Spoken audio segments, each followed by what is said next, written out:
Je suis ravie de vous retrouver dans ces lundis de Cécile et aujourd'hui j'ai décidé de vous parler de l'assertivité. Pourquoi? Parce que ça vous permettrait d'être à l'aise dans les relations de face à face, mais aussi à l'intérieur d'un groupe.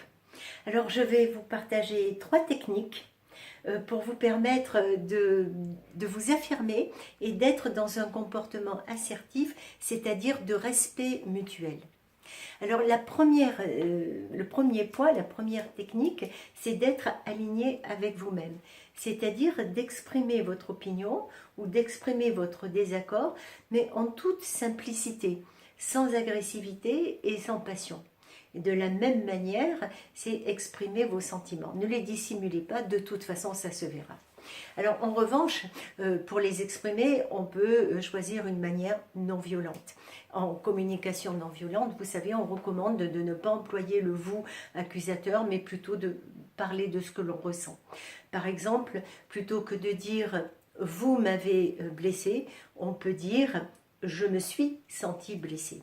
Et je vous assure que ça change tout dans la réaction de l'autre que vous allez vous prendre en boomerang. Le deuxième point, c'est de respecter l'autre, c'est-à-dire de l'écouter sans lui couper la parole et jusqu'au bout.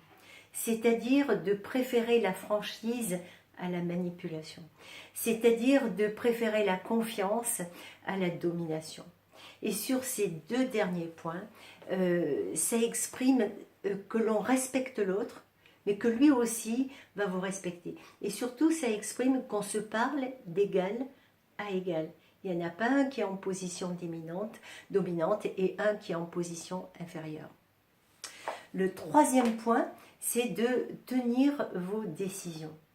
Si vous pensez en votre âme et conscience que oui, c'est bien de faire ça, même si les autres vous expriment un avis contraire, alors faites-le.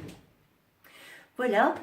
Eh bien, je vous propose maintenant de mettre en pratique, et un petit exercice, un premier petit exercice, serait de vous mettre en métaposition, c'est-à-dire de vous observer vous-même et de voir comment vous vous comportez par rapport à ces 3 techniques.